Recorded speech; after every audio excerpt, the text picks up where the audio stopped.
What's your top recommendations for, like, they've popped out now. What kinds of things should mom be considering as sort of priority in the care of this, newborn to infant? Well, the newborn to infant, we really need to focus on breastfeeding, and that's been, I think, really well established how important that is, and so that's really the key, and the mother has to, as I said earlier, her health is really important to the health of that baby. Right. So let's continued focus on the mother, and then there's some things that we can do with the child as well. Mm-hmm. So, the American Academy of Pediatrics, I think it was 7 years ago, came out recommending vitamin D from the moment of birth in America. Yeah. So, yeah. One thing that I would, we just touched on a few things for the mom. I want to hit a few others that are really critical. The first one is iron. There's so much data that supports how important iron is in helping the child's brain develop, and a lot of these conditions that we're most concerned about in children, attention deficit disorder, autism, iron plays a big role in helping those young brains get rid of toxic compounds and develop properly.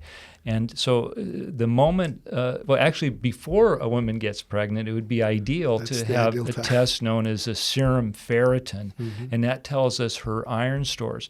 If she doesn't have good iron stores before she gets pregnant, she's in trouble, because that baby's going to need a lot of iron. The fetus is going to need a lot of iron. So you got to get that serum ferritin up, and I like it above 50. It's got to be above 50. And again, vegans and vegetarians especially, they have got to work hard to get that number up. If a woman is a omnivore or carnivore, she can eat liver of some sort and get a lot of really good iron. It's also found in other red meat and fish as well. But the vegetarian diet is very low in absorbable iron, so it's critical for women to know what their serum ferritin levels are. A study that was done recently looked at female swimmers, and they found that 80% of female swimmers, these were young athletes, were deficient in iron. Iron deficiency is a spectrum. At the end of the spectrum, we have iron deficiency anemia. But before that, we have iron deficiency affecting enzyme levels and brain activity and energy levels. So serum ferritin is an absolute must test to get done for women.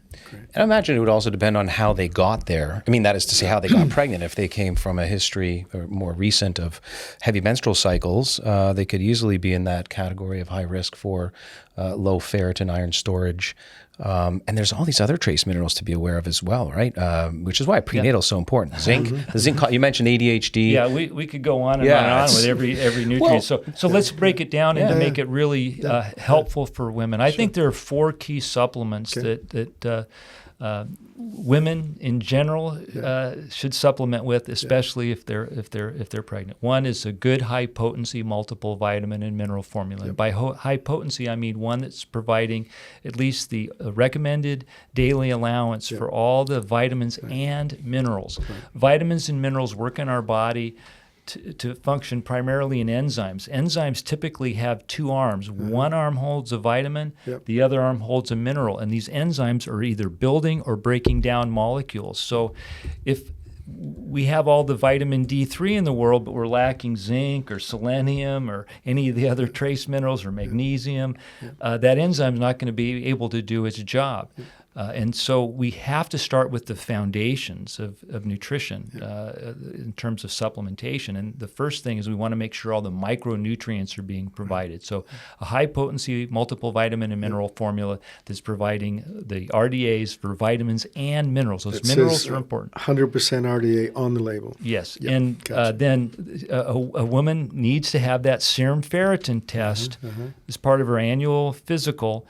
And if it's got to be above 50.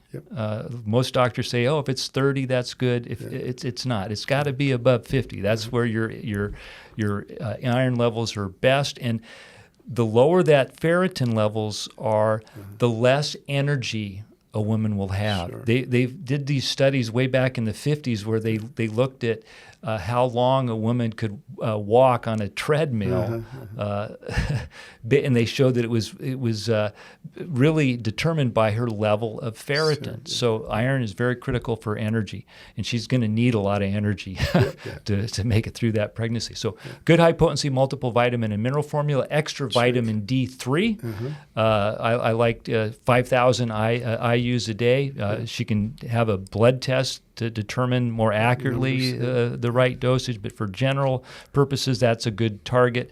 Next, a good high-quality fish oil or algal oil, rich in EPA and DHA. I like that ratio of about 2 to 1 of EPA to DHA, and you want to get 1,000 milligrams of these omega-3 fatty acids every day.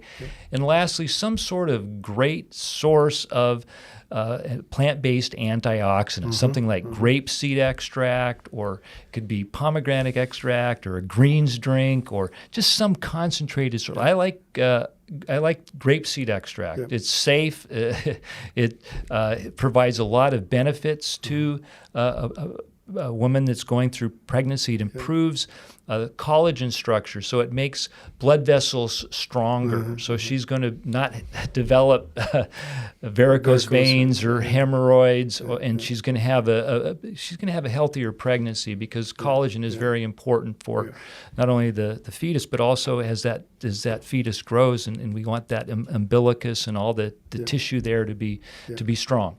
So those are my 4 things: high potency multiple, extra vitamin D3. We need that good fish oil or algal oil, and a plant-based antioxidant. We can go beyond that, but those are the foundations. Probiotics might be really important for some women. These are just some other considerations. And check serum ferritin. Check serum ferritin. It's a must.